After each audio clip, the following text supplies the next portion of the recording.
Salam, salam, salam sejahtera, salam kasih, salam bertemu dalam nama Tuhan Yesus Kristus. Sangat senang sekali dapat bersama-sama dengan jemaat Tuhan. Selamat datang kepada yang baru datang, yang dapat join, ya welcome. A warm welcome to DUMC, to Dream Center.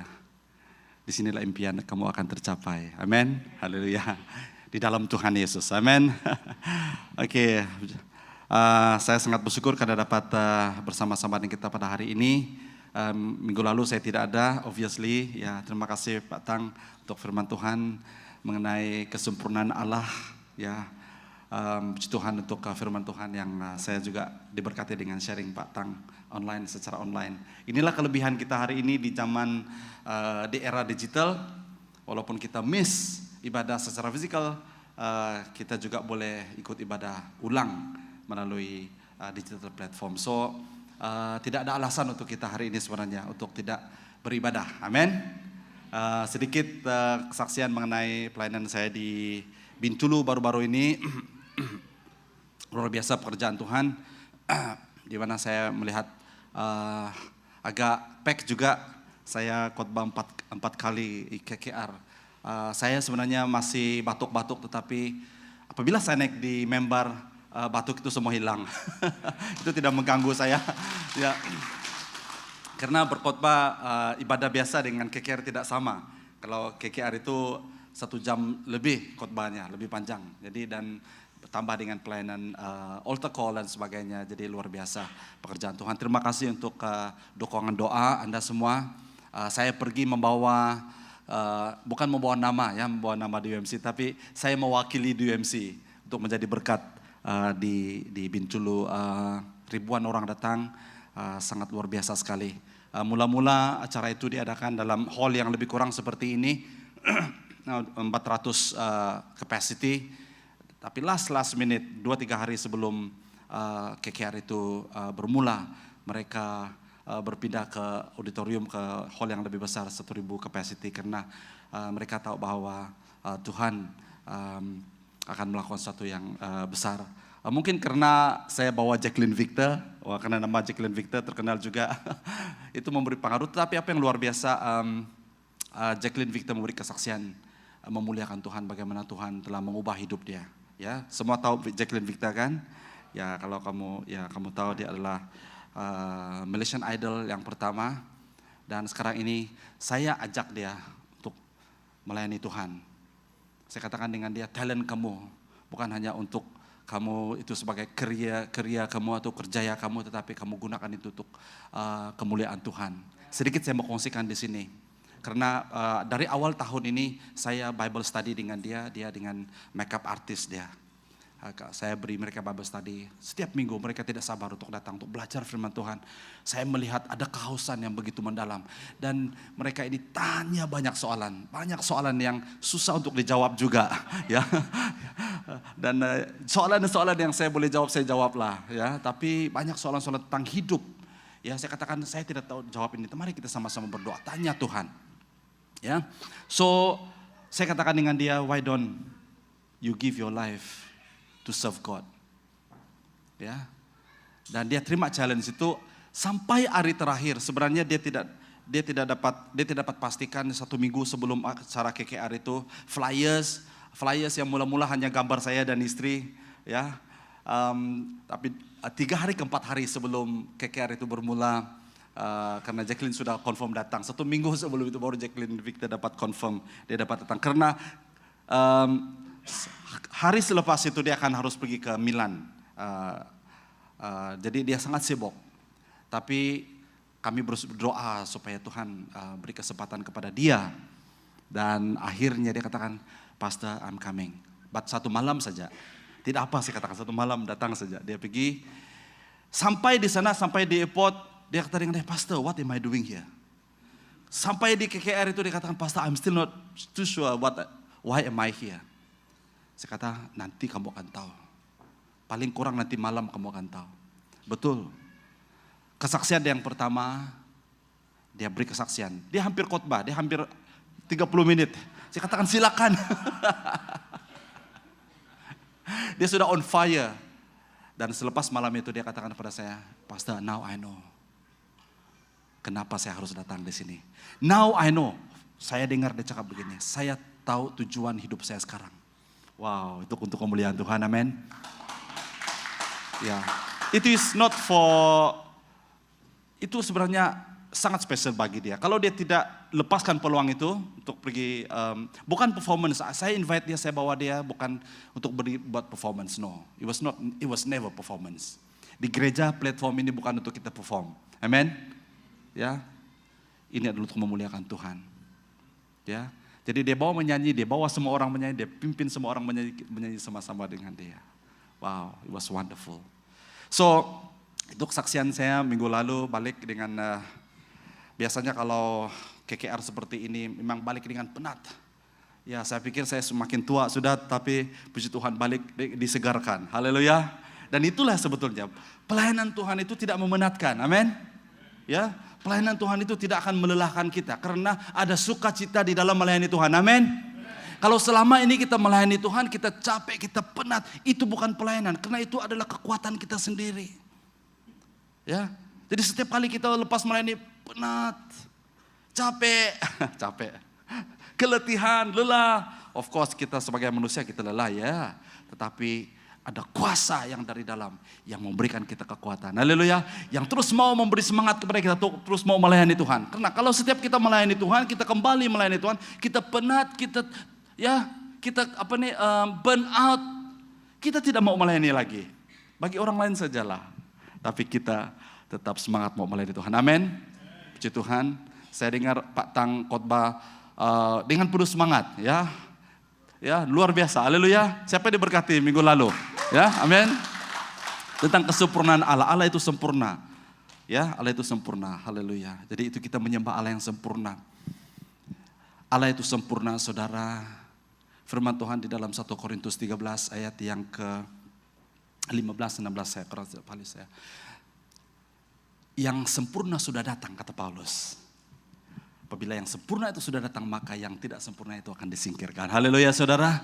Siapakah yang sempurna itu? Adalah Tuhan kita Yesus Kristus. Amin. Dia sudah datang. Dia sedang menyempurnakan kita. Amin. Kita sedang berjalan di dalam kesempurnaan. Karena standarnya Tuhan. Untuk persekutuan dengan Tuhan. Dia harus bawa kita di dalam standarnya. Yaitu kesempurnaan. Haleluya. Jadi apabila kita menyembah Tuhan yang sempurna. Nah hari ini saudara, saya ingin berkongsi firman Tuhan. Kita berada dalam siri Knowing God ataupun mengenal Tuhan. Saya sangat terbeban di dalam waktu ini untuk membawa kita sekali lagi belajar tentang. I think kita sudah belajar di beberapa kali ya, beberapa tahun yang lalu juga. Tapi saya ingin membawa kita sekali lagi untuk mendalami tentang, karena pengenalan kita kepada Tuhan kita itu sangat mempengaruhi kehidupan kita hari-hari. Sangat mempengaruhi cara kita berdoa, cara kita menyembah Tuhan. Kalau kita melihat Tuhan itu sebagai Tuhan yang jauh di sana.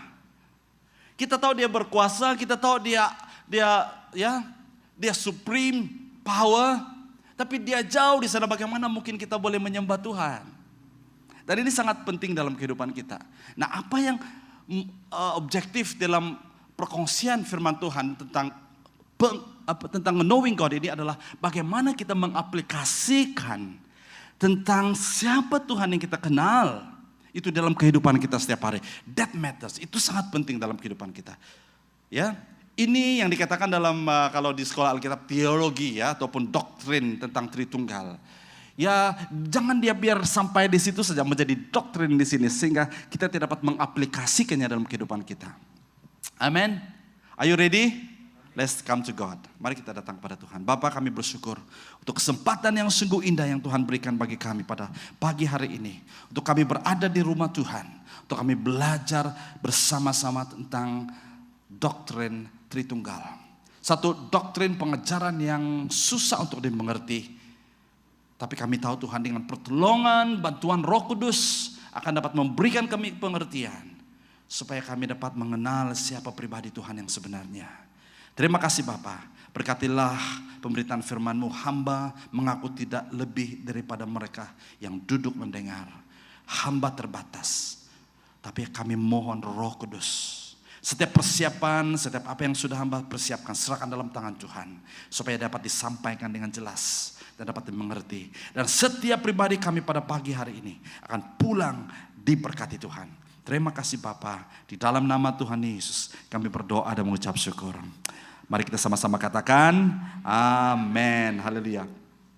Firman Tuhan ini yang kita one of the topik ini adalah yang dikatakan mysteries of God, adalah salah satu mysteries. Maksudnya mysteries ini masih kita mencari-cari, masih kita mau belajar tentang satu firman ataupun satu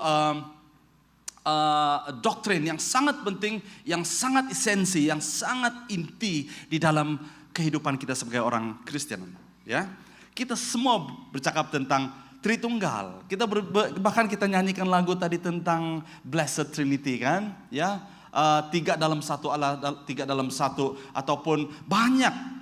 Bahkan doktrin inilah doktrin yang sangat menjadi doktrin yang sangat di-challenge, yang sangat ditentang oleh banyak orang sampai hari ini.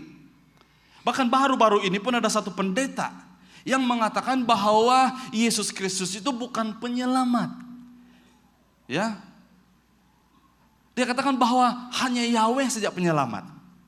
Dan itu menjadi viral di sosial media hari ini, baru-baru ini, dalam beberapa waktu ini. Banyak reaksi dari pendeta-pendeta yang lain mengatakan bahwa Yesus Kristus ya bukan penyelamat, yang penyelamatnya hanyalah Allah. So bagaimana? Ya, itu boleh membuat kita confused kan? Nah hari ini saudara, bear with me. Kita akan belajar bersama-sama, haleluya, yaitu tentang mengenal Allah sebagai Allah Tritunggal, ataupun the one true God. Nah, ide besar apa yang saya ingin mau sampaikan di akhir khotbah ini nanti, kita semua percaya, kita semua sepakat bahwa hanya ada satu Tuhan yang wujud dalam tiga pribadi yang berbeza, yakni setara sebagai Allah Bapa, Anak, dan Roh Kudus. Sangat susah saya untuk membuat satu kalimat ini, ya, untuk menyusun kata-kata ini yang merangkumi satu teologi ataupun satu doktrin yang boleh kita paham bersama-sama. Setakat ini boleh? You can follow me? Good? Ya. Nah ini penting anak-anak muda, karena kamu perlu tangkap kebenaran firman Tuhan ini, karena when you're out there you'll be challenged.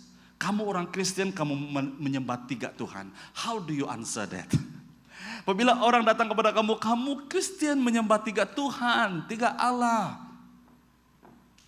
Mana mungkin, mana bisa mungkin. Kamu menyembah tiga Tuhan.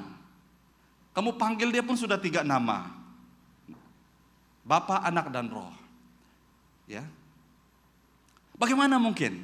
Siapa pernah di-challenge? Kamu dapat menjelaskan ini?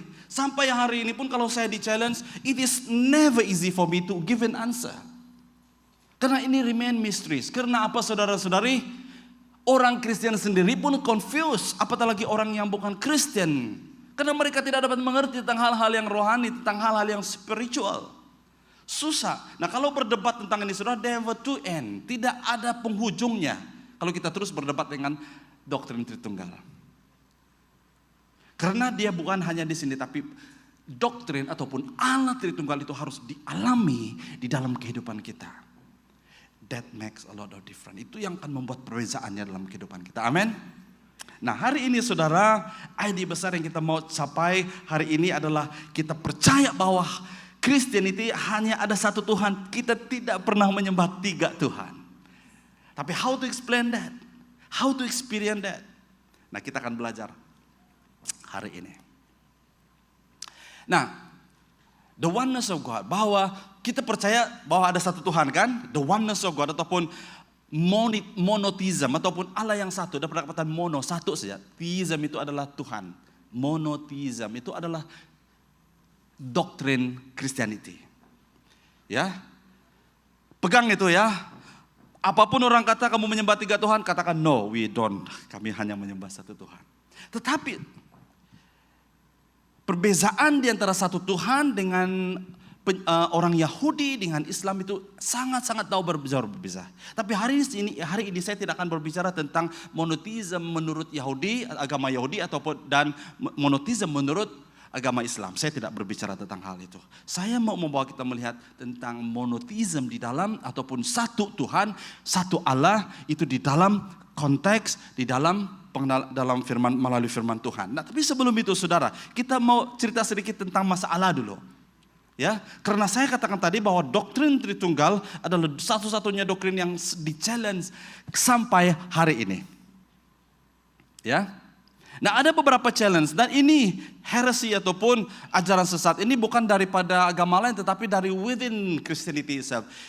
Saya singkatkan itu ini adalah yang dikatakan modelism. Modelism ini adalah terlalu menekankan tentang the oneness of God ataupun kesatuan Tuhan itu. Sehingga ada yang mengatakan bahwa Tuhan itu satu pribadi yang memakai 3 kostum yang berbeza. Logik kah? Logik kan? Ya logik. Oh, satu Tuhan dia satu Tuhan, tapi dia memakai kostum yang lain. Dia memakai kostum Bapa dan juga memakai kostum Anak dan juga memakai kostum Roh. Betulkah itu? Kalau kita pikir, wah logik juga, tapi that is not true. Ya, yang kedua adalah tritheism. Itu adalah yang terlalu menekankan overemphasize on the God's threeness. Saya tidak tahu ada keperhatian bahasa Inggris threeness ada, Pastor Tom. Tapi you understand right? Terlalu menekan overemphasize tentang 3 Tuhan sehingga ini menjadi masalah juga sehingga kita melihat wah orang Kristen itu ada 3 Tuhan. 3 Allah. Kamu pernah lihat ada orang coba melukiskan tentang menggambarkan, saya tidak buat di sini tentang 3 Tuhan itu seperti 3 bulatan disambung dan disambung. Oh ini Trinity. Ya, tapi kalau kita lihat seperti itu, boleh bayangkan 3 bulatan ada disambung, ada sambungan kecil di situ dan sambung lagi ke bawah. Allah Bapa, Anak dan Roh. Jadi mereka bersatu. Adakah itu pengertian yang betul tentang Trinity? No. Karena kalau kita kembali kepada ayat yang besar tadi bahwa satu Tuhan yang wujud dalam 3 pribadi yang berbeza tetapi setara. Ini penting, perkataan setara ini equal. Ini sangat penting sebagai Allah Bapa, Anak dan Roh Kudus. Nah, kembali kepada tritheism ini tadi, kembali kepada yang ketiga yaitu yang dipanggil monarchism. Monarchism ini adalah overemphasize ataupun penekanan yang lebih kepada ada senior God.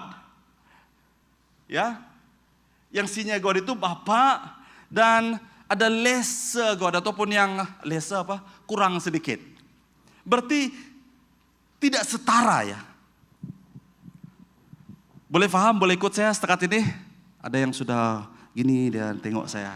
Wah ini pastor sekolah, ini kelas teologi ini ya. Nah kelas teologi bukan hanya belajar di sekolah teologi loh. Itu harus dibawa di gereja. Itu harus disampaikan. Ya. Sampai hari ini saudara saya terus terang, saya masih struggle bagaimana membuat doktrin Tritunggalis sesimpel yang mungkin sampai anak kecil boleh mengerti. Tapi hari ini saya berusaha, saya coba. After this, if you come back to me after this, kamu kata pastor saya tambah bingung. Kalau kamu kata saya tambah bingung pastor, tidak apa. So, kita berdoa lagi, berusaha lagi, kita akan berusaha. Karena di sekolah teologi pun harus hari ini berusaha untuk mengerti dan memahami hal ini. Itu sebabnya dikatakan mysteries of God. Ya. Nah, ada juga yang berusaha menggunakan analogi ataupun simbol-simbol ataupun ilustrasi untuk menjelaskan tentang Tritunggal. Contohnya H2O, air. Tuhan itu seperti air. Ya. Air itu dia boleh menjadi uap dan dia juga boleh menjadi cecair dan boleh menjadi ice. Tapi komponennya sama. Dia masih H2O. Betul? Logik kan? Logik ya? It's logic, tapi that is not the right illustration about God. Siapa yang pernah menggunakan ilustrasi ini? Saya pernah dulu, karena saya kurang paham. Ada juga yang mengatakan, oh Tuhan Tritunggal itu seperti rokok. Pernah nampak rokok? Semua orang kudus di sini ya, tidak pernah nampak rokok. Pernah nampak rokok? Boleh pinjam satu? Nanti kedapatan. Ini seperti cerita mereka dalam perjalanan ikut van, ikut bus, minibus dalam satu kereta. Sangat ramai. Ini terjadi di KK, di tempat saya. Dari Sepitang ke Kota Kinabalu itu 3 jam. Dalam perjalanan kena sangat ramai orang penumpang di dalam. Ya, jadi tiba-tiba ada bunyi, wah, semua riuh dalam kereta. Semua orang mau tahu siapa ini yang kentut ini. Kau tidak, semua orang tidak mengaku. Tapi ada kentut. Sampai di KK, driver ini ada bijak sendiri. Dia bijak. Karena mereka mau tahu siapa yang kentutnya. Karena mungkin kentutnya luar biasa ya. Karena dia mungkin sudah makan petai. Pastor Tom tahu apa petai ya? Suka makan petai? Tidak suka. Sampai di KK semua orang bayar tambang ya. Jadi driver ini katakan, yang kentut tadi belum bayar tambang. Saya sudah ada kata. Sudah ketepatan dia.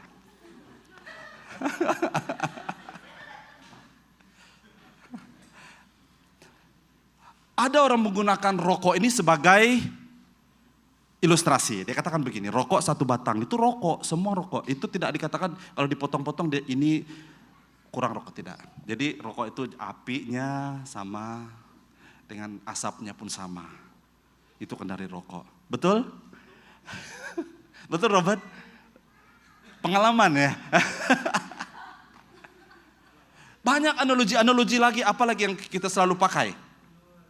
Banyak analogi, ilustrasi yang digunakan untuk, ada juga yang menggunakan ilustrasi monotheism seperti Allah Tuhan itu lebih besar, second and third. That is not right. Ada juga yang membuat hierarki seperti itu ya.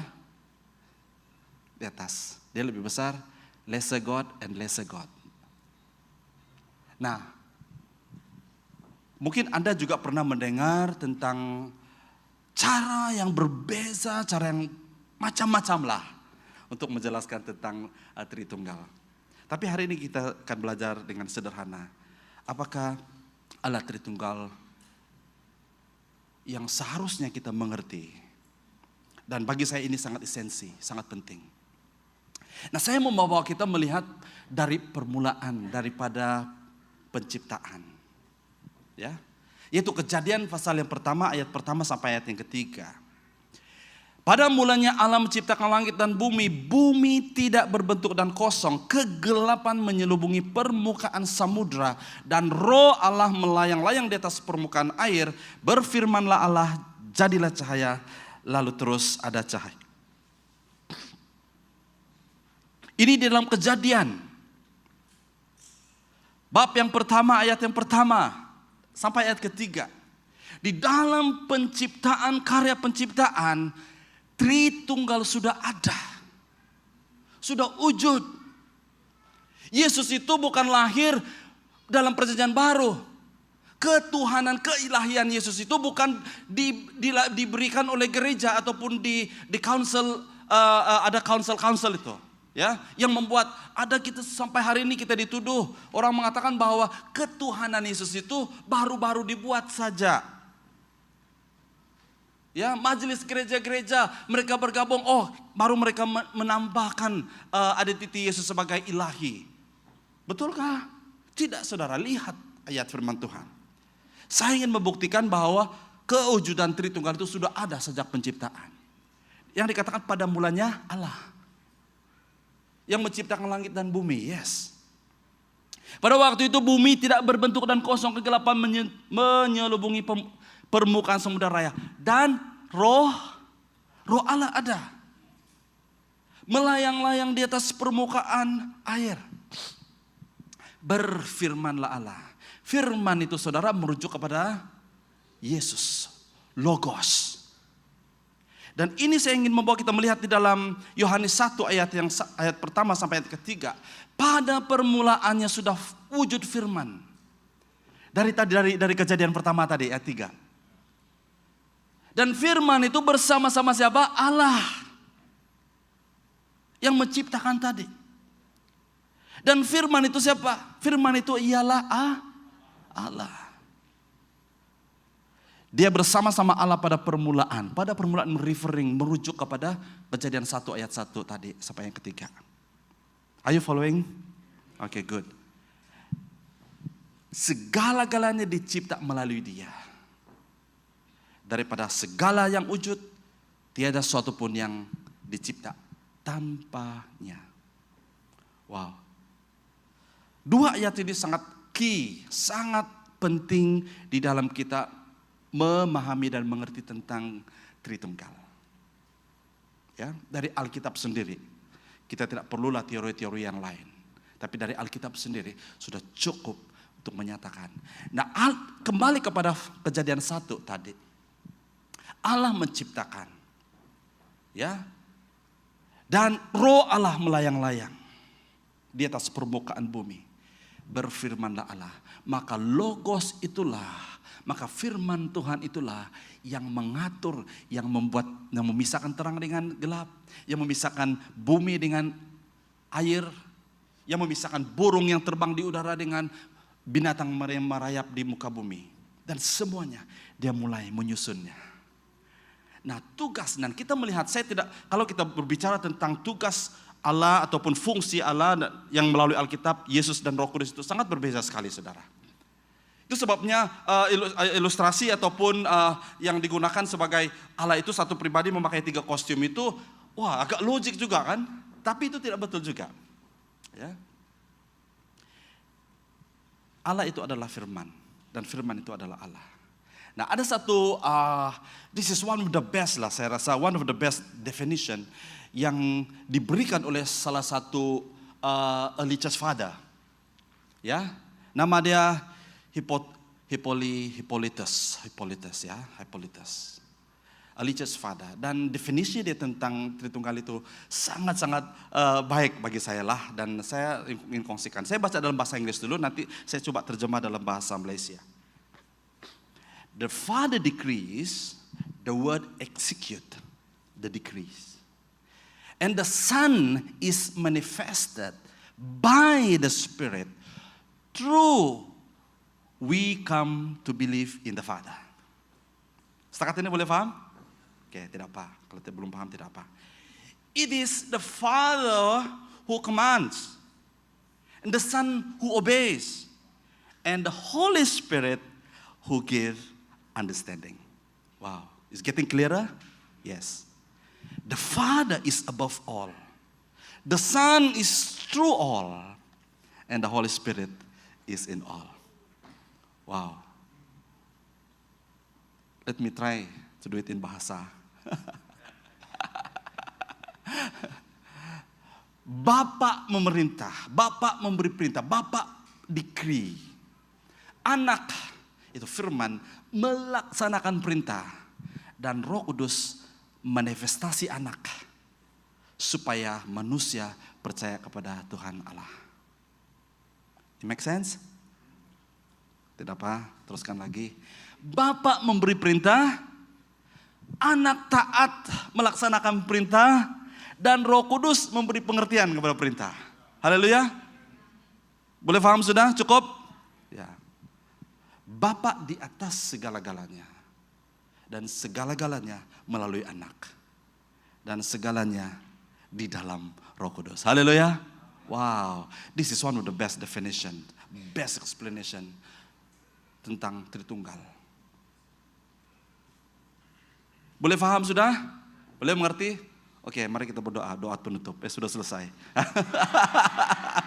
I've done my job, ya.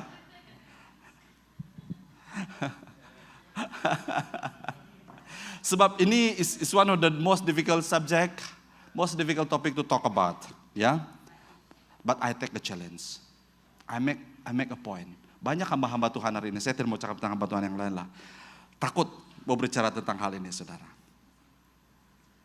Now, kita belajar sedikit tentang kebapaan Allah. The fatherhood of God. Kenapa dia dipanggil Bapa ya? Sehingga ada feminist movement di dalam kalangan Kristen yang mengatakan, how come we call God Father? What happens to the mother? Itu sebabnya hari ini ada ajaran sesat gereja, the mother of God. The motherhood of God. By the way, Bible pun cukup adil tau. Di dalam Alkitab juga Tuhan menjelaskan tentang Bapa, tentang Tuhan kita yang the feminine, yang lebih kepada mother. Dia katakan bahwa kita ini seperti anak induk yang dijaga seperti mother, yang menjaga, yang sayang kepada anaknya. Amin. Yes, ada dalam Alkitab. Seperti anak, seperti ibu yang sayang kepada anak, begitulah Tuhan kita yang sayang kepada anaknya. So it is not about feminism here. It is not about gender issue here, betul? Tetapi Bapa itu berbicara tentang apa? Bapa itu berbicara tentang sumber. Dalam bahasa asli, dalam bahasa Yunani tentang Bapa, Father itu adalah sumber. Dia adalah kepala, dia adalah sumber. Ya, nah kita akan belajar sedikit. Ya, kebapaan Allah, the fatherhood of God. Saya hanya memilih dalam Mazmur 68 ayat yang kelima berkata, mari kita baca bersama 1, 2, 3. Dialah Bapa kepada anak yatim, pelindung kepada balu, dialah Allah di tempat bersemayamnya yang suci. Nah, itu berbicara tentang karakter Allah sebagai Bapa. Ya. Bapa itu, dia sebagai Bapa kepada anak yatim. Dia Bapa kepada balu, dia Bapa kepada semua manusia di dunia ini. Dalam arti kata dia adalah sumber kita. Ya. Itu sebabnya Yesus sendiri mengajar kita untuk berdoa. Kalau kamu berdoa seperti ini, dikatakan. Bapa kami yang ada di sorga, our Father in heaven. Dan ini sangat penting saudara, karena ada father-son relationship, father-daughter relationship di dalam hubungan kita dengan Tuhan. Karena Christianity is never about doctrine, it is all about relationship. Amen. Jangan kita puas hanya setakat kita tahu tentang Christianity, kita tahu melayani, tetapi kita tidak pernah ada hubungan pribadi dengan Tuhan.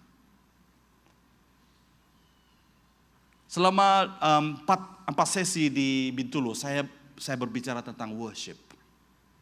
Sebenarnya saya mau khotbah tentang lain, tetapi 1 minggu sebelum itu Tuhan beri saya message yang lain tentang worship, penyembahan. Karena hidup kita adalah berkaitan dengan penyembahan.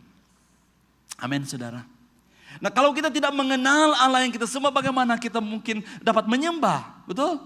Jadi penyembahan itu hanya sebagai rutin, sebagai satu tradisi, sebagai satu kebiasaan saja. Oh, orang Kristen menyembah, orang Kristen menyanyi, oh, orang Kristen main musik, orang Kristen pergi gereja hari Minggu. So that's it. Kalau itu setakat itu penyembahan, itu pengertian kita tentang penyembahan, you are wrong. What happens Monday to Saturday? Then we don't worship God. No. Pekerjaanmu is your worship. Amen. Hidupmu adalah worship. Keluargamu adalah gerejamu. Amin, saudara. Kita tidak boleh ada double standard ataupun kita berbeza. Di gereja kita haleluya, wah luar biasa. Seperti malaikat. Tapi di luar kita, kamu sudah tahu. Apa tadi besar sedikit? Haleluya. Di gereja kita rohani terus. Di luar kita jadi rohani. Omar sudah hafal ya. Ya. Kalau hari Minggu kita jadi malaikat, kalau hari lain kita jadi apa? Jangan sebutlah.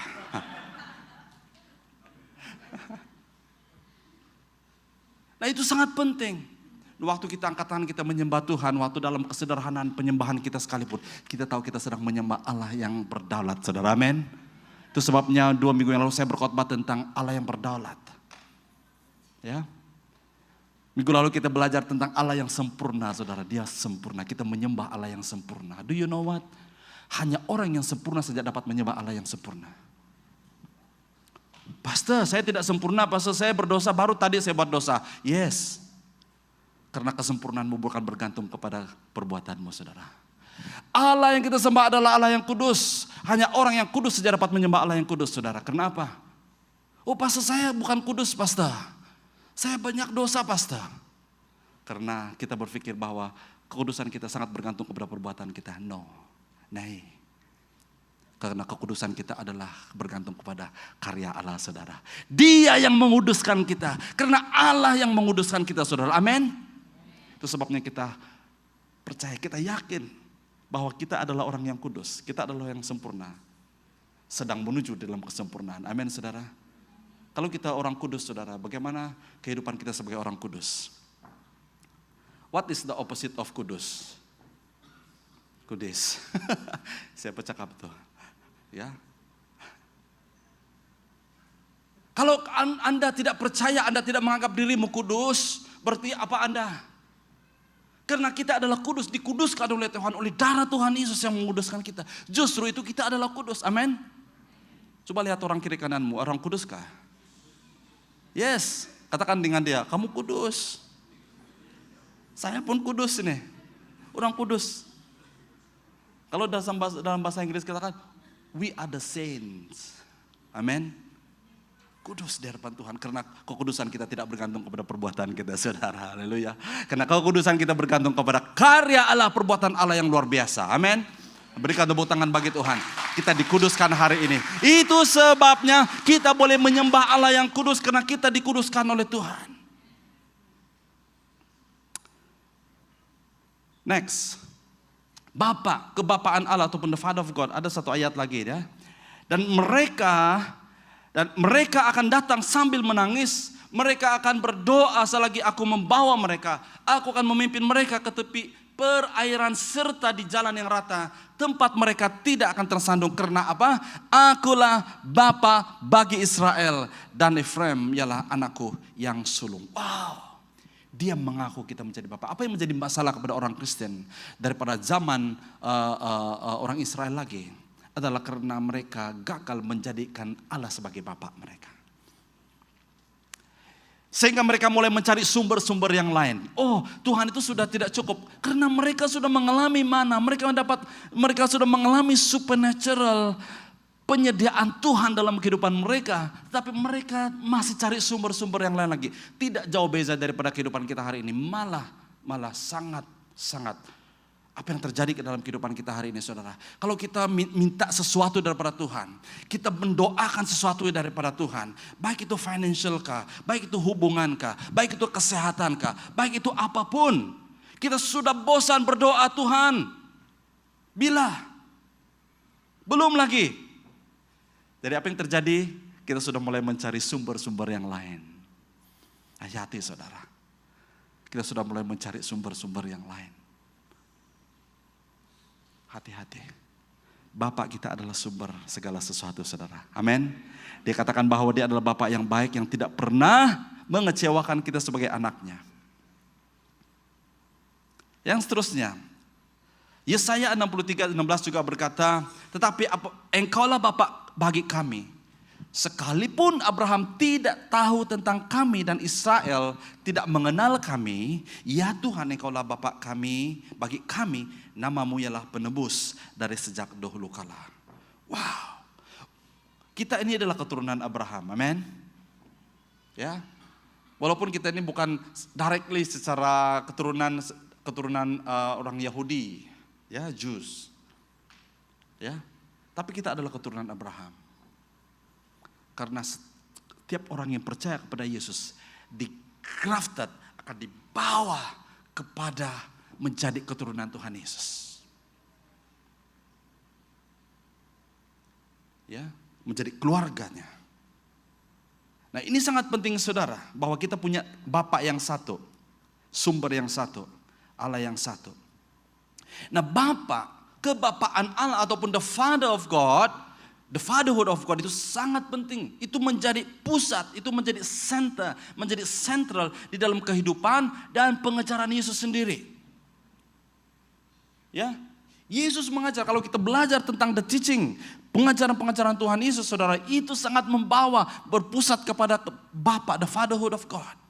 Dalam Yohanes, saya hanya quote Yohanes 1 ayat 18, dia berkata, tiada siapa pernah melihat Allah, melainkan Dia yang esa. Itu referring kepada siapa? Pada dirinya. Yang ada di pangkuan Bapa yang telah menyerlahkannya. Wow. Dan Yesus selalu berkata, aku dan Bapa adalah satu. Dia tidak pernah bergerak dan melakukan sesuatu di luar daripada perintah Bapa. Dia katakan makananku adalah melakukan kehendak Bapa. My business is about my Father's business. Bapa dan Yesus adalah satu. Kebapaan Allah juga menjadi pusat, menjadi sentral dalam kehidupan pengajaran para murid Yesus. Ya.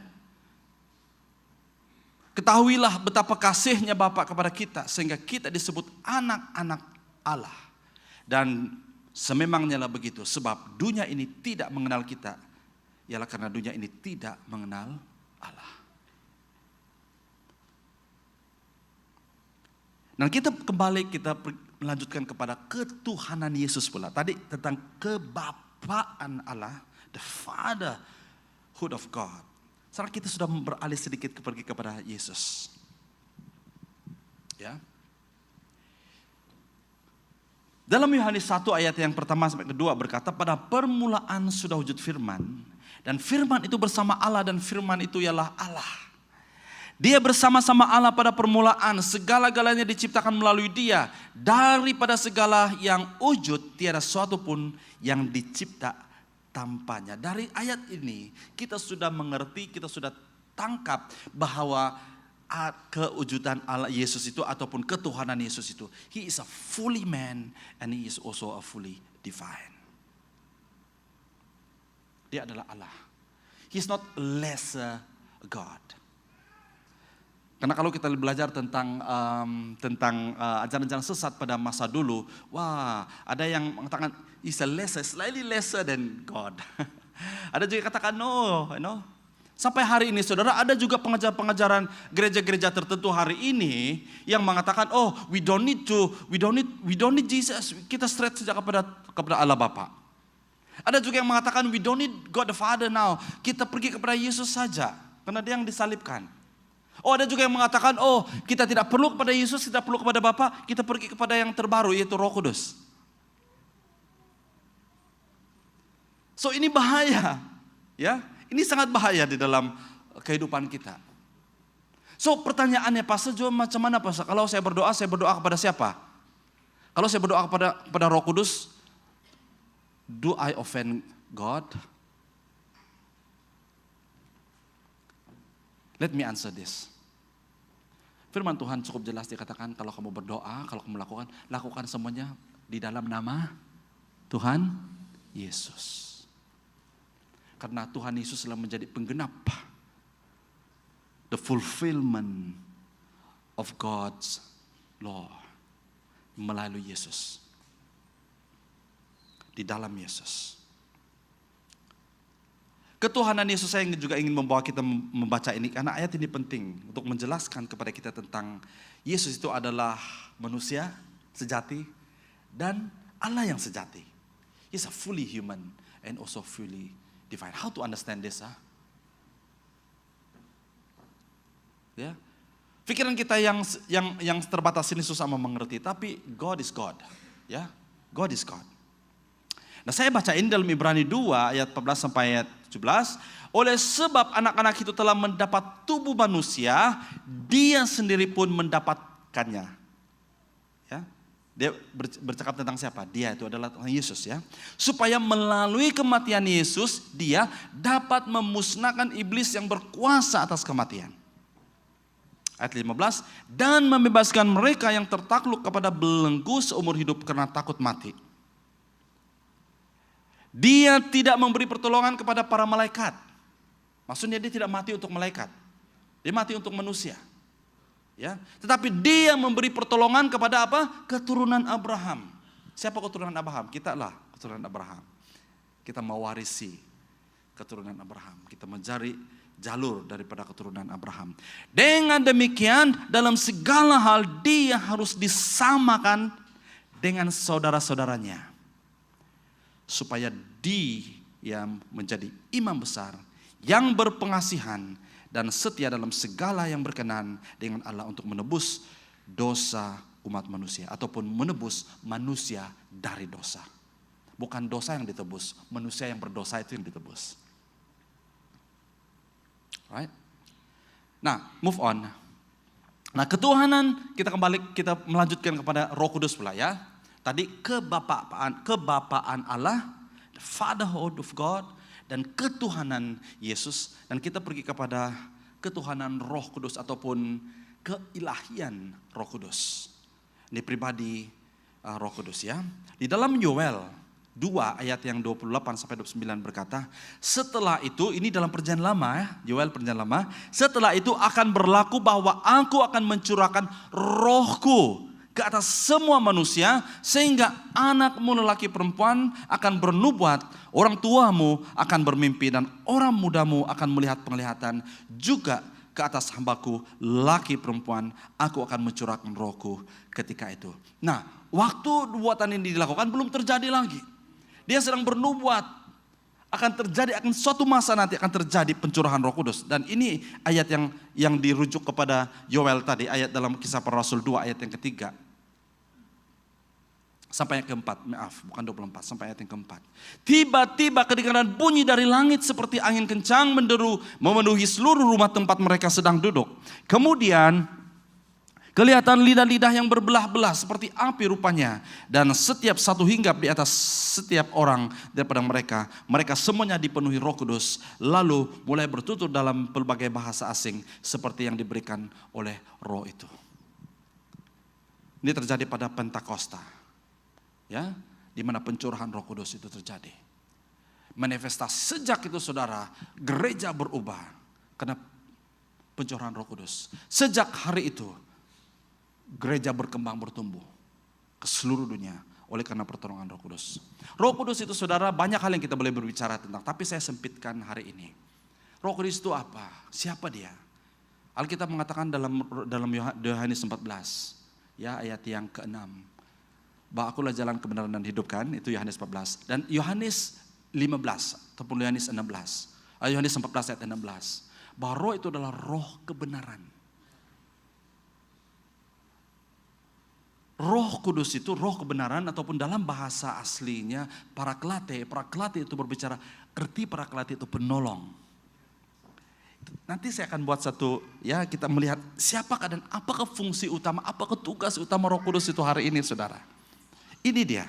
Secara sederhana saudara, banyak fungsi Roh Kudus yang lain, tapi fungsi dan tugas Roh Kudus hari ini saudara dalam kehidupan kita adalah Roh Kudus memelihara hubungan kita dengan Tuhan. Dia memelihara hubungan kita dengan Tuhan hari ini saudara. Dia memberikan pertolongan untuk kita. Waktu kita lemah dalam hubungan kita dengan Tuhan, waktu kita lemah tidak tahu apa yang kita harus berdoa, waktu kita lemah dalam menghadapi setiap keadaan, setiap tekanan di dalam hidup kita, Roh Kuduslah yang mendatang menolong kita supaya kita kembali kepada satu hubungan yang baik, satu hubungan yang intim dengan Bapa kita di sorga, supaya kita kembali kepada pengenalan, supaya kita kembali kepada apakah tujuan dan purpose Tuhan di dalam kehidupan kita. Dia sedang memelihara, He is sustaining a healthy relationship dalam kehidupan kita hari ini. Itu sebabnya saudara perlu setiap hari kita perlu berdoa. Kita perlukan Roh Kudus dalam kehidupan kita. Katakan, Roh Kudus, saya lemah, saya tidak mampu lagi. Saya tidak mampu, saya tidak dapat bertahan lagi dalam kehidupan saya. Roh Kudus tolong saya. Dia akan sentiasa ada bersama dengan kita. Dia sentiasa menolong kita. Amin saudara. Luar biasa sekali saudara. Bapa kita adalah sumber segala sesuatu. Dia menciptakan segala sesuatu. Dan melalui anaknya, dia telah menggenapi janjinya kepada kita. Tentang kasihnya kepada kita. Dia tidak akan pernah meninggalkan kita saudara. Yaitu Yesus Kristus telah mati bagi kita saudara. Menebus kita daripada dosa kita. Sehingga saya dan Anda menjadi layak di hadapan Tuhan. Apabila kita memanggil dan berdoa kepada Tuhan, Dia mendengar doa kita. Waktu kelemahan kita saudara, Roh Kudus ada bersama dengan kita. Dia sentiasa mengiringi kita, Dia sentiasa mendengar keluhan kita. Dia sentiasa berada dengan kita. Roh Kudus bukan hanya ada di gereja saudara, tapi di mana-mana kita berada, Dia adalah Allah yang maha hadir di dalam kehidupan kita. Berikan kemuliaan bagi Tuhan kita saudara. Luar biasa. Saudara, kesimpulan, saudara, 3 kesimpulan yang saya buat di sini. Sederhana saja. Pertama, kita orang Kristen tidak pernah menyembah 3 Tuhan. Amin. Pegang itu. Never. Hanya ada satu Tuhan. Doktrin yang kedua, doktrin Tritunggal disebut misteri iman. Ya, karena Allah yang sempurna tidak dapat diselesaikan ataupun tidak dijelaskan dengan bahasa manusia yang tidak sempurna. Tidak ada satupun bahasa di dunia ini yang sempurna. Baik itu bahasa Alkitab pun, Ibrani kah, Latin kah, ataupun Yunani. Tidak ada yang sempurna. Dan tidak ada satu penjelasan manusia yang sempurna untuk menjelaskan tentang Trinity. Karena God is bigger than ourselves. Bigger than the knowledge manusia saudara. Tetapi saudara, Allah Tritunggal ini harus dialami dalam kehidupan kita. Nah, Alkitab sudah membuktikan daripada awal. Saya mulakan dari awal tadi. Sudah membuktikan keberadaan Allah sebagai Bapa. Sudah juga membuktikan keberadaan anak, yaitu Yesus Kristus. Dan sudah juga membuktikan tentang peranan Roh Kudus dalam kehidupan kita hari ini. Itu sebabnya kadang-kadang salah kalau kita berdoa seperti ini. Allah Bapa, Allah Anak, dan Allah Roh. Yang sebenarnya adalah Allah Bapa, Anak, dan Roh. Satu Tuhan. Amin. Bukan 3 Allah. Sejarah pengalaman manusia baik dalam Alkitab maupun pengalaman kita hari ini sudah cukup membuktikan bahwa Allah Tritunggal itu sudah wujud dalam kehidupan kita. Amin saudara. Amin. Saya mau buat ini bersama-sama dengan kita hari ini. Why don't we stand? Karena ini adalah pengakuan iman orang Kristen dan sampai hari ini saudara. Pengakuan iman rasuli ini, the Nicene Creed, adalah satu rumusan, satu kesimpulan yang sudah dibuat oleh pemimpin-pemimpin kita pada masa dulu. They fought for this. Banyak orang mati karena menghasilkan ini, doktrin kita hari ini.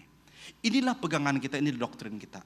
Anything that is against this, apapun pengajaran yang bertentangan dengan ini saudara, itu bukanlah doktrin yang betul. Amin. Jadi inilah pegangan kita dan kita akan baca bersama-sama ya pengakuan iman rasuli. 1, 2, 3. Aku percaya kepada Allah, Bapa yang Maha Kuasa, pencipta langit dan bumi. Dan kepada Yesus Kristus anaknya yang tunggal. Tuhan kita yang dikandung daripada Roh Kudus. Yang menderita di bawah pemerintahan Pontius Pilatus. Disalibkan, mati dan dikuburkan.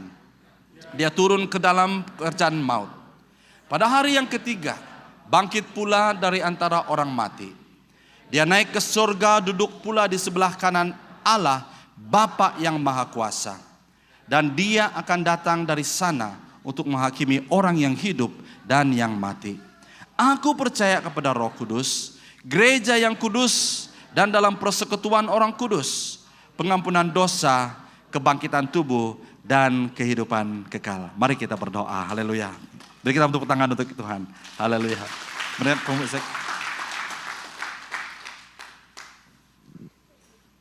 Mari kita berdoa, kita datang kepada Tuhan. Terus dalam keadaan berdiri.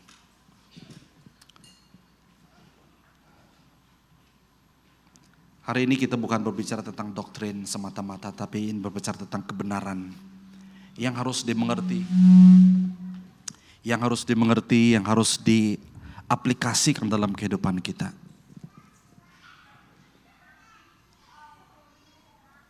Salahkah saya berdoa kepada Roh Kudus? Tidak salah.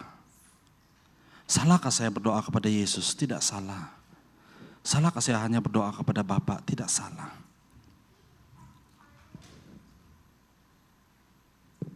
Tapi persoalan yang harus kita tanya diri kita hari ini saudara, pernahkah kita mengalami Roh Kudus dalam hidup kita?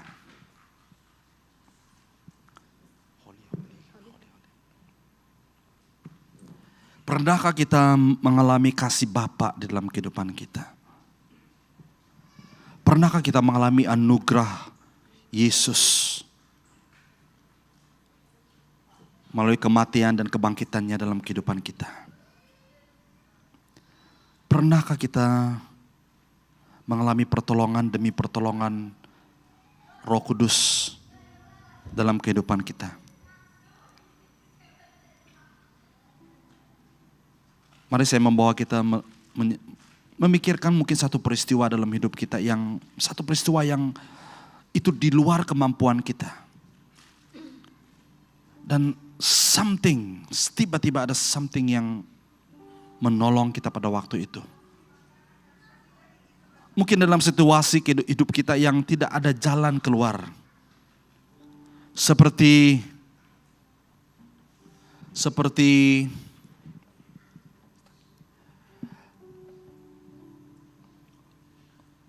umat Israel apabila berhadapan dengan the Red Sea, Laut Merah. Di belakang mereka ada tentara-tentara Mesir. Di kiri kanan mereka ada gunung ganang yang tinggi. Dan di depan mereka ada terbentang Laut Merah yang begitu luas. They have no way to run. Apa yang Tuhan lakukan adalah Tuhan tidak mengalihkan gunung-gunung itu. Tuhan tidak mengalihkan Laut Merah itu. But God make a way when there seems to be no way.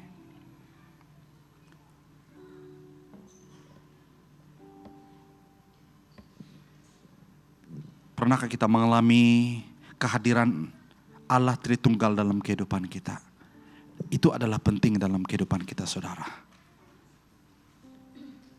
Mari kita sama-sama katakan, God, You are holy Lord. Engkau suci, Engkau kudus. Engkau Allah Tritunggal yang kami kasihi. Terima kasih Tuhan karena Engkau telah menyatakan dirimu dalam 3 pribadi ini. Dalam kehidupan kami. Haleluya. Holy, holy, holy. Thank you Lord.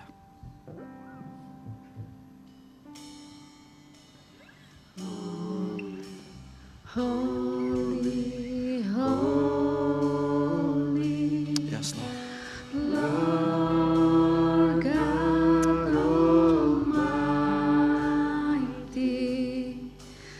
early in the morning, our songs arise to Thee. Holy, Engkau holy, kudus Tuhan, Engkau kudus Tuhan.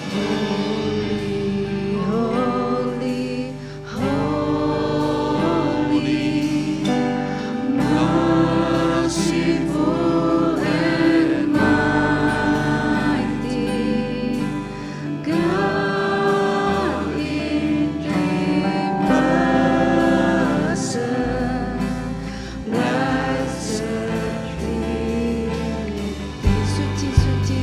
Mari kita menyembah Allah kita, Allah yang kudus, Allah yang suci, suci. Thank you Lord. Suci, Tuhan Maha Kuasa, Dikau kami puji di pagi yang teduh. Suci,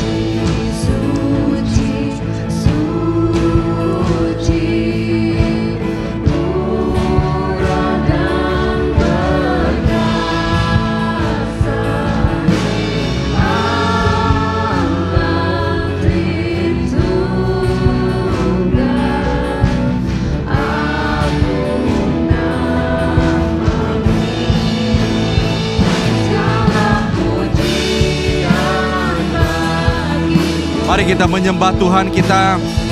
Mari kita menyembah Allah kita. Surgakanmu,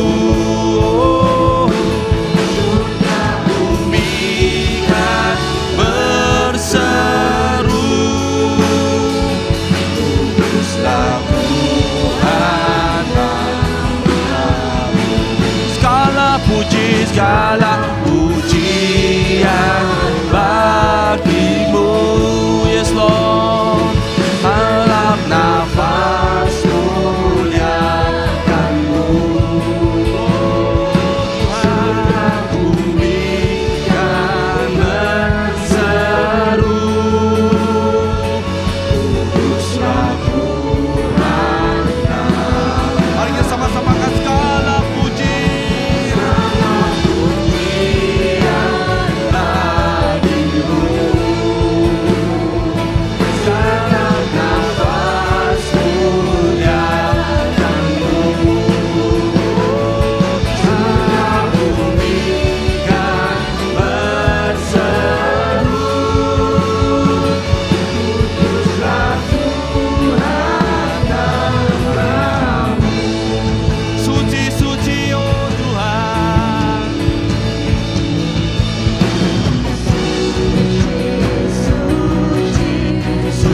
Mari kita sembah Tuhan.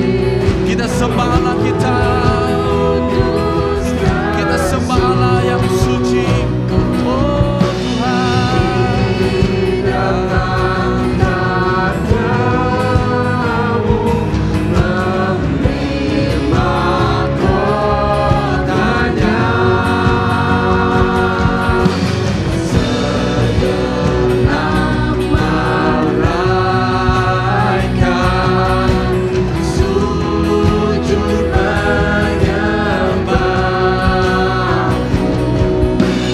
Tuhan yang ada selama-lamanya.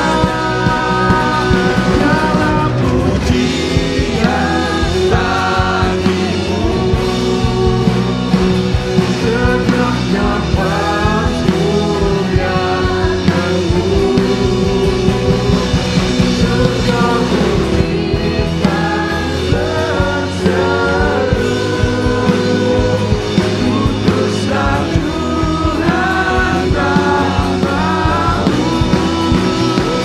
Segala pujian bagimu. Engkau layak disembah Tuhan.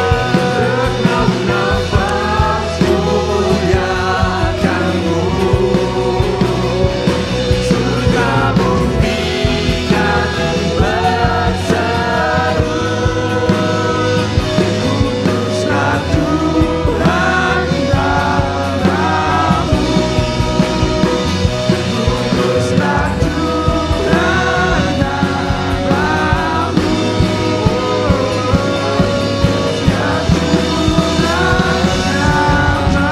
namamu. Haleluya. Berikan kemuliaan bagi Tuhan kita. Berikan pujian, bagikan hormat, bagikan sembah kita. Berikan sembah kita kepada Tuhan. Oh haleluya. Kami menyembahmu Tuhan. Kami meninggikan namamu. Oh, Engkau layak disembah. Roh Kudus, Roh Kudus. Oh, haleluya. Kami sembah, kami tinggikan, kami agungkan. Engkau layak disembah Tuhan. Oh Tuhan Bapa, Anak, Roh Kudus.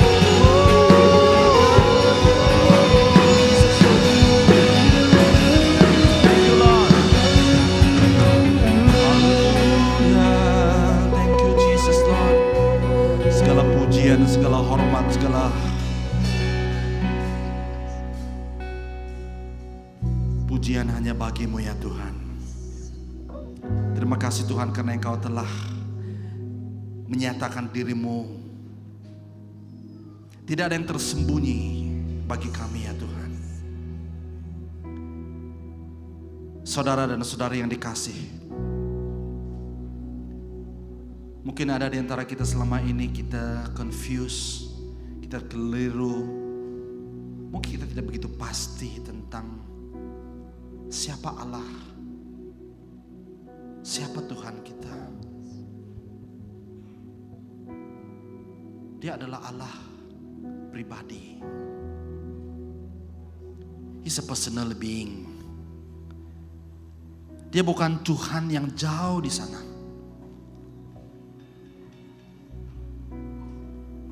Dia adalah Tuhan yang sejauh doa. Setiap kali kita datang kepada Dia, kita berdoa, berseru, memanggil, berseru kepada namanya. Dia ada. Bahkan kata-kata yang tidak dapat diungkap pun dalam hati kita, Dia sudah tahu, Dia sudah mendengar. Saudara, Bapak, Ibu, pemuda-pemudi, anak-anak Tuhan yang dikasihi, mari kita kembali untuk merapatkan diri kita kepada Tuhan, untuk mendekatkan diri kita kepada Tuhan. Bukan engkau berkata, pastor saya jauh daripada Tuhan. Saudara, kita ada penolong yang setia, Roh Kudus. Mungkin engkau berkata, pastor saya tidak tahu Alkitab, saya tidak tahu. Saya tidak tahu melayani, saya tidak tahu itu dan ini. Kita ada Roh Kudus yang setiasa menolong kita. Mungkin dalam hidup kita merasa lemah, kita merasa letih, kita merasa tidak tahu apa yang harus kita buat. Yesus firman itu akan mengatur hidup kita. Mungkin selama ini hidup kita kucar kacir, disorganized. Hidup kita tunggang tebalik. Hidup kita berserabut, hidup kita kucar kacir. Kita tidak tahu priority hidup kita. Pada hari ini firman Tuhan berkata bahwa Yesus adalah Logos, Allah yang akan mengatur hidup kita, akan menyusun hidup kita kembali menurut kehendak dan rencangannya. Jika engkau membuka hatimu seluas-luas dan engkau katakan, yes Lord, saya mau mengundang engkau, saya mau menerima engkau sebagai Tuhan dan Juru Selamat saya, menjadi Allah, menjadi Tuhan, menjadi Lord dalam hidup saya. Mengizinkan engkau mengatur, menyusun hidup saya kembali. Yang kucar kacir disusun. Apabila mungkin priority saya salah selama ini, saya mengutamakan perkara-perkara lain yang tidak penting, yang tidak mustahak. Tuhan Yesus akan mengatur hidupmu, saudara. Dan mungkin engkau berkata hari ini, pastor saya selalu lemah, iman saya selalu lemah. Setiap tantangan dalam hidup saya, setiap cabaran, setiap godaan, saya selalu kalah dan saya selalu jatuh. Dengar baik-baik. Roh Kudus sudah dicurahkan bagi kita, sudah diberikan kepada kita. Dia akan menolong kita dalam kelemahan kita. Dia akan menolong waktu kita lemah, waktu kita tidak tahu apa yang harus kita buat. Berseru saja kepada Dia. Panggil namanya, Roh Kudus tolong saya. Mungkin di saat-saat engkau tidak tahu apa yang harus engkau buat. Seperti engkau berada di persimpangan jalan. Ataupun engkau berhadapan di depanmu ada suatu tembok yang begitu besar. Yang engkau rasa engkau tidak boleh menembusinya. Panggil Roh Kudus. Dia adalah Allah yang setia, yang akan datang. Apabila Dia datang dengan kuasa. Dia akan menghancurkan segala belenggu. Dia akan menghancurkan segala tembok. Dia akan menghancurkan segala kelemahan. Dia akan menghancurkan segala kuasa yang menguasai hidup. Dia akan membebaskan engkau. Dalam Yohanes 14 ayat 16 berkata bahwa Dia adalah roh kebenaran. Dia akan membawa kita kepada kebenaran. Dan kebenaran itulah yang akan membebaskan kita. Terima kasih Tuhan. Terima kasih Yesus. Thank you Lord. We give you praise, we give you all the glory, we give you all the honor. Kami memberikan segala pujian, hormat, dan kemuliaan hanya bagi-Mu ya Tuhan. Jemaat Tuhan yang dikasihi, angkatlah tangan-Mu dan terimalah doa berkat. Tuhan memberkati engkau dan Tuhan melindungi engkau. Tuhan menyinari engkau dengan wajah-Nya dan memberikan engkau kasih kurnia-Nya. Tuhan akan terus menghadapkan wajah-Nya kepadamu dan memberikan engkau damai sejahtera. Memberikan engkau pengertian akan siapa Tuhan dalam hidup kita. Dan akan memberi pengertian kepada siapa dirimu, identitimu di dalam Tuhan. Dia adalah Allah yang tidak akan pernah meninggalkan engkau. Dia akan Allah yang akan sentiasa berada di sisimu. Berada di dalam setiap musim hidupmu. Terima kasih Tuhan. Pulanglah dan bawalah kasih Kristus. Bawalah pengertian Kristus yang kau mengerti tentang siapa Kristus. Bawalah sukacita yang kau alami dalam Kristus. Bawalah kasih yang engkau alami. Bawalah pertolongan yang engkau terima daripada Roh Kudus. Dimanapun engkau berada, jadilah terang dan jadilah garam dunia. Di mana engkau berada, di dalam dan di atas nama, di atas segala nama, Tuhan di atas segala Tuhan, Yesus Kristus, Juru Selamat dan Allah kami. Mari kita sama-sama katakan amin. Berikan tepuk tangan untuk Tuhan kita. Haleluya. Ibadah kita sampai di sini. Tuhan Yesus memberkati. Semoga kita berjumpa lagi pada minggu hadapan di platform yang sama untuk yang ada outline dan di tempat yang sama pada masa yang sama. Tuhan Yesus memberkati. Selamat hari Minggu.